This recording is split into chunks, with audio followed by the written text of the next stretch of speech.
Corporate social responsibility, part 7. Here we are discussing CSR expenditure, computation of 2%, section 198 calculation, set of latest amendments. So what is the statutory requirement regarding CSR expenditure? As per section 135, subsection 5 of Companies Act 2013, every company covered under section 135 shall spend at least 2% of average net profits of the company made during 3 immediately preceding financial years on CSR activities. This is the law. So the expenditure should be incurred on eligible activities specified under Schedule 7 of Companies Act 2013. What is meant by 2% CSR expenditure? It means minimum amount that an eligible company is required to spend during the financial year on the CSR activities. The amount is calculated as CSR obligation, that is 2% into average net profits of 3 immediately preceding financial years.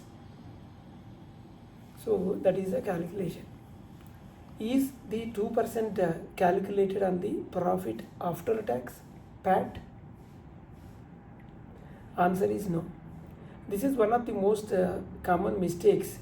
The CSR obligation is not calculated on PAT shown in the financial statements. Instead, it is calculated on it is calculated on the average net profits computed in accordance with the section 198 of Companies Act 2013. Why section 198 is important here? Section 198 lays down the method for computing the net profits as per that is for specific purposes under Companies Act, including CSR. The computation under section 198, it may differ from the profit shown in the statements of the P&L because certain items are required to add back or excluded. So therefore, company should prepare a separate workings for CSR purpose under 198. How is the average net profit calculated? The company should first compute the net profits under section 198 for each of 3 immediately preceding financial years, then add 3 years net profits divided by 3. So this resulting the figure is the average net profit. The CSR obligation is 2% of this average. Clear? So how is the CSR amount calculated? Can you we will discuss one example. I think that would be better. Suppose the section 198 net profits are for 23-24 10 crores, 24-25 financial year 12 crores, 25-26 financial year 8 crores, 10 plus 12 plus 8, that is 10 plus 12 plus 8, 30 divided by 3, that is again 10 crores average into 2%, that is 20 lakh. So therefore the company should spend at least 20 lakh on eligible CSR activities during financial year 26-27. This is the calculation. What if the company has not completed 3 financial years? Suppose 3 years are not completed. So if the company has not completed 3 financial years since incorporation, then the average net profits shall be calculated for the period during which it has been in existence. If it is not 3, whatever is existence, that's all. Example, if a company incorporated only 2 years ago, then we'll calculate average based on those 2 completed financial years. That's all. What happens if the company spends more than the required CSR amount? If a company voluntarily spends more than its CSR obligation, such excess expenditure may set off against the CSR obligation of subsequent financial years, subject to the condition prescribed under Rule 7 Sub-Rule 3 of the CSR rules. Is there any time limit for set off excess CSR expenditure? Yes. The excess amount spent be set off against the CSR obligation of the immediately succeeding 3 financial years. So subject to board resolution approving the set off and compliance with Rule 7 Sub-Rule 3 of CSR rules. So next 3 years it can be set off. Can surplus arising from CSR activities be treated business income. Suppose any income generated out of the CSR funds. No, as per Rule 7, Sub-Rule 2, any surplus amount arising out of CSR activities shall not be form part of the business profit of the company. Such surplus must be plugged back into the same CSR project, transferred to the unspent CSR account, or transferred to fund specified in Schedule 7 as applicable. Can administrative overheads be included in CSR expenditure? Yes, but only a limited extent. Administrative overheads relating to the general management and administration of CSR functions may be included, provided that they do not exceed 5% of the total CSR expenditure of the company for that financial year. So that limit is there, 5%. This is prescribed under Rule 7. Direct project implementation costs are not treated as the administrative overheads. So that is different. So what is the difference between administrative overhead and project cost? Administrative overhead includes salaries of staff managing CSR administration. So salaries which we are giving staff managing CSR administration. Then office expenses relating to CSR governance, monitoring and reporting cost. So project cost includes cost that is different. Constructing a school, purchasing of any medical equipment, or plantation expenditure, scholarship, skill development, any program expenditure. So projects costs are not subject to the 5% administrative overhead cap. So this is different, that is different. Projects costs are not subject to the 5% administrative overheads. That cap is there, 5% administrative overhead cap. Can a company create or acquire a capital asset using a CSR funds? See here, try to understand as per regulations, Rule 7, Sub-Rule 4 of the company's corporate social responsibility policy, Rules 2014, a company may spend its CSR amount for the creation or acquisition of the capital asset. However, such capital asset shall not be held by the company. It shall not be held by the company. Instead, it shall be held by any of the company established under Section 8 of the Companies Act, or registered public trust, or registered society having a charitable objects and valid CSR registration number, that is CSR 1. The beneficiaries of the CSR project in the form of self-help groups collectively, or entities, or a public authority. So here important note is the company's corporate social responsibility policy rules, amended rules 2026, which introduced, there it is clearly given that CSR implementation through even zero coupon, zero principal instruments listed on social stock exchange. It did not amend Rule 7.4 relating to the ownership of the capital asset. So therefore, the legal position what we have discussed it continues to apply. I'll give you an example. Suppose this capital asset, example I'll give, government school building. ABC Limited construct a government school building under CSR funds. Then it is allowed. The building should be vested in the state government, not on the company or local authority. It will be vested on another eligible entity specified under Rule 7, Sub-Rule 4. Cannot remain in the name of the ABC Limited, then it is okay. Another example, community drinking water plant. XYZ Limited installs a community drinking water plant under its CSR program. The asset may be transferred to the government panchayat or public authority to eligible any Section 8 company, registered public trust, or registered society having a charitable object and a valid CSR 1 registration number, not on the company. then it is allowed. Can the contributions to the corpus of an implementing agency be treated as a CSR expenditure? Here we are talking the contributions to corpus of an implementing agency. Answer is no.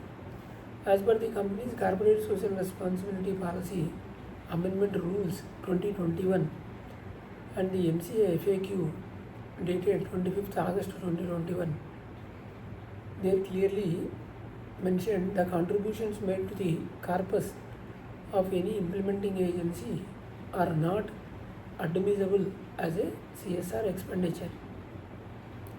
Earlier, corpus funds were permitted under CSR framework, subject to certain conditions. However, the provision has been removed to ensure that CSR funds are actually utilized for approved CSR projects rather than the merely transfer to the corpus of an implementing agency. Instead of making a corpus contribution, a company should approve a specific CSR project and engage an eligible implementing agency under Rule 4 and release funds for that approved project and monitor and utilization of those funds in accordance with the CSR rules. So this is a very clear amendment has come.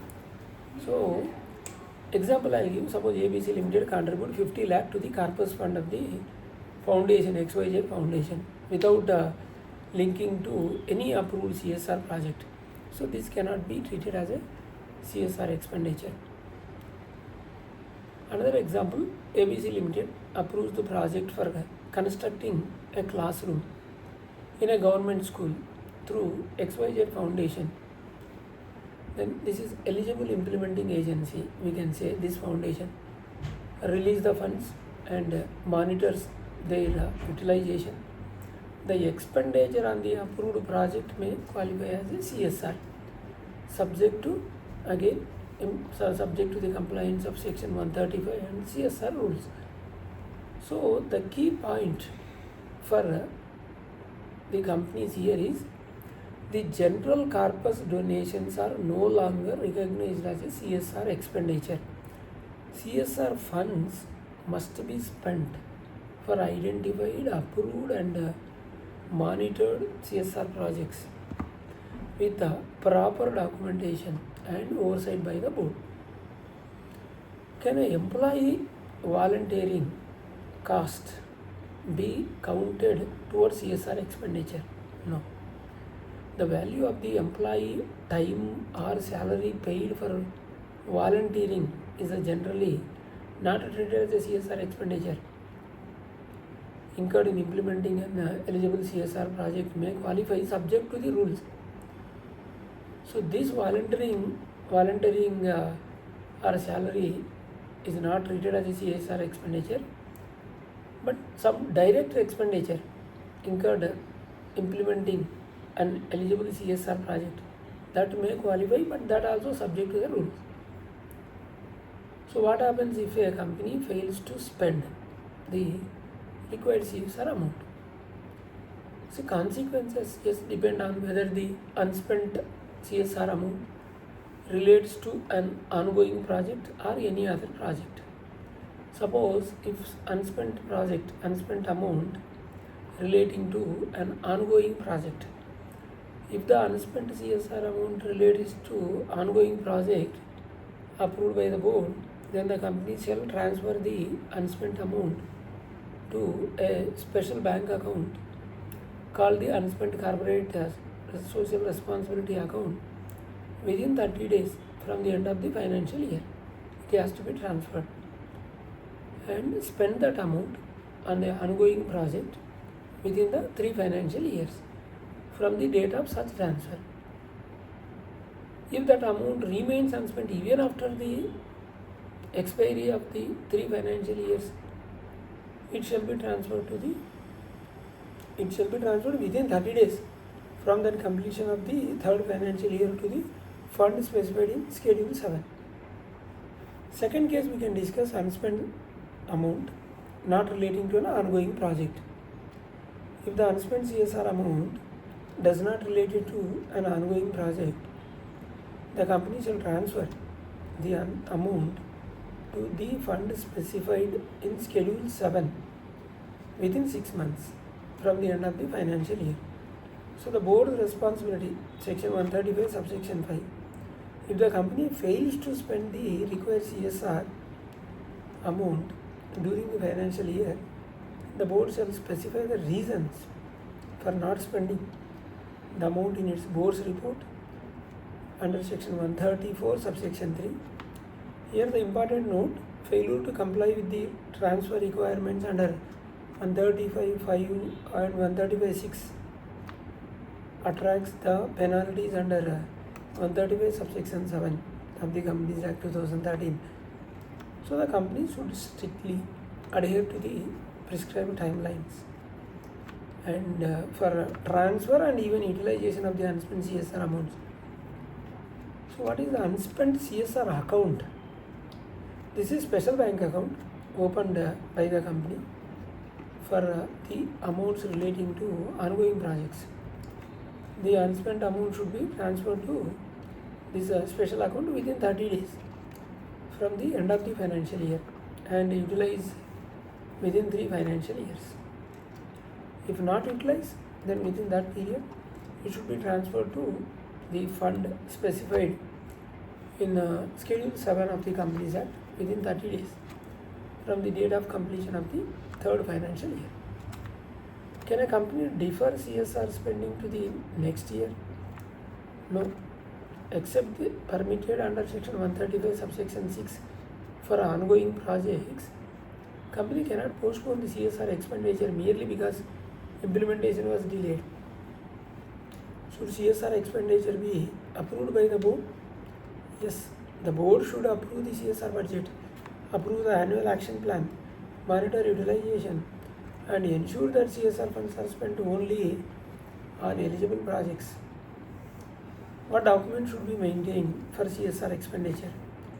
The company should maintain section 198 profit computation, CSR working papers, board resolutions, annual action plans, CSR policy, agreement with implementing agencies, bills and invoices, utilization certificates, bank statements, monitoring reports, and the impact assessment wherever applicable, and annual CSR report. So what are the common mistakes made while calculating the CSR expenditure? Some common mistakes that what we observe is calculation of CSR on PAT instead of 198 profits. That is not correct. Even ignoring the average of the 3 immediately preceding financial year. Sometimes treating all administrative expenses as a CSR expenditure. Sometimes including employee welfare expenses, not correct. And incorrectly claiming set off without a board resolution. Treating business promotion also expenses as a CSR. And failing to maintain proper documentation. These are all the common mistakes which we observe. Can CSR expenditure be claimed as a tax deduction? No. The CSR expenditure is not allowed as a deduction under the section 37 subsection 1 of the Income Tax Act 1961 because it is an application of income rather than expenditure incurred only and exclusively for business. It is an application of income rather expenditure incurred wholly and exclusively for the business. However, if particular CSR expenditure independently qualifies under a specific deduction provision, for example, certain eligible donations under Income Tax Act, so the company may claim such deduction subject to the condition of that provision. What is the role of the auditor in relation to CSR expenditure? CSR expenditure has been properly accounted for and appropriate disclosures have been made in the financial statements and board's reports, and the financial reporting requirements under the Companies Act have been complied with, and the board remains responsible for CSR compliance. What are the key takeaways regarding CSR expenditure? 2% CSR obligation. The average net profit is computed under section 198. This is important. Profit after tax is not the basis for CSR calculation.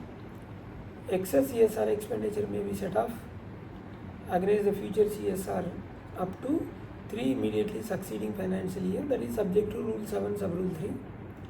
Administrative overheads are capped at 5% of the total CSR expenditure for that financial year. And any surplus arising from CSR activities cannot be treated as a business profits. And proper computation, board approvals and documentations are essential for the compliances. This is what part 7. We'll meet in part 8, where we'll discuss what is ongoing project, unspent CSR accounts, transfer of unspent CSR amounts, time limits, penalties, and practical examples of the board reporting under section 135, subsection 5 and subsection 6. So this part will explain one of the most litigated areas of the CSR compliances. What happens when a company does not spend it in CSR amount within the financial year, and how to comply with the statutory timelines. So we will meet in part 8.